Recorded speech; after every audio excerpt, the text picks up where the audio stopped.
Déclaration politique du samedi 22 août 2026. Toujours prompte à accomplir leurs devoirs citoyens. Les compagnons de Etienne Tshisekedi pour le changement et le progrès social tiennent une fois de plus à informer l'opinion sur l'actualité politique de notre cher et beau pays, la République démocratique du Congo, et déclare ce qui suit. En se penchant sur la conduite et les agissements de la C64, les RCT-CPS invitent le peuple congolais à constater avec lui les comportements ubuesques et puérils de cette dernière.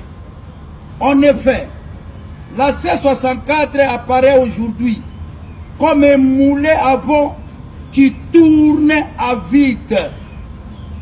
Ce mouvement politique navigue à vue, tel un bateau ivre tanguant, sans boussole ni commandant de bord, voguant dangereusement à contre-courant.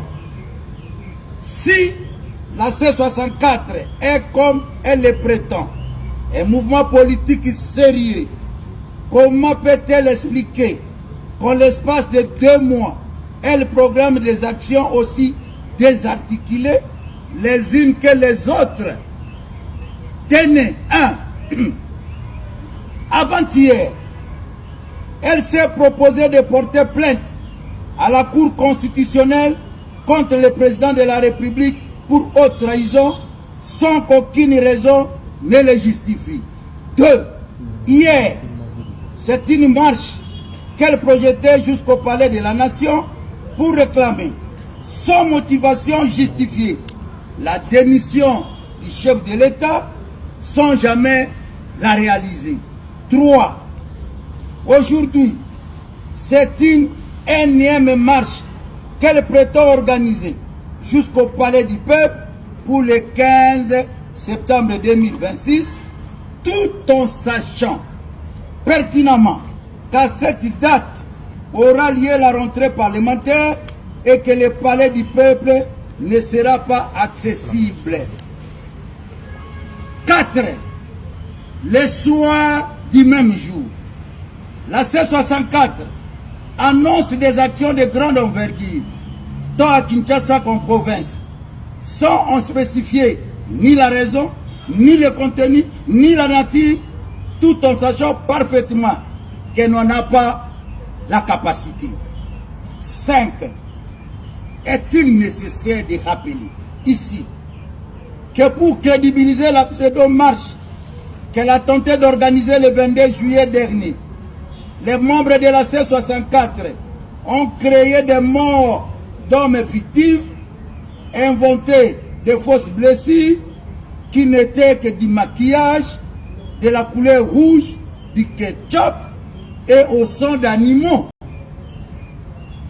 Si sont faits, il est difficile de croire en une C64 qui, à 2 jours de la tenue d'une action politique programmée, on voit certains de ces cadres quitter en catimini le pays pour l'étranger, à partir d'où ils font des déclarations intempestives qui contrarient un grand nombre de leurs propres membres. On pourrait continuer longuement la série de contradictions et la litanie des maladresses aussi ridicules que risibles par lesquelles la C64 ne cesse d'amuser la galerie. En tout état de cause, les RCT-CPS invitent le peuple congolais à constater avec lui que la C64 n'est qu'une troupe d'acteurs ayant réduit la politique à une comédie de cirque dans laquelle ses membres sont à la fois acteurs, metteurs en scène et spectateurs. Elle se réduit elle-même à une vanité sans perspective ni projet. Il ne lui reste qu'à demeurer un mouvement insurrectionnel, tête de pont de l'AFCM 23 à la sorte du Rwanda et cheval de Troie dans son propre pays. La seule motivation du combat politique de la C64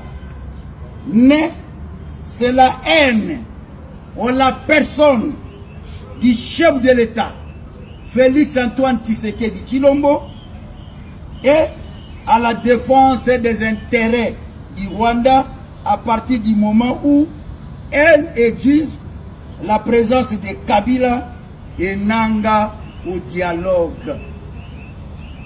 Quant à nous, compagnons d'Étienne Tshisekedi Wamulumba, nous confirmons la tenue de la marche de la liberté annoncée pour le 18 septembre 2026 en soutien à la vision et aux actions du chef de l'État, en soutien à la loi Ngonanko, ici le référendum, ainsi qu'aux institutions légalement établies.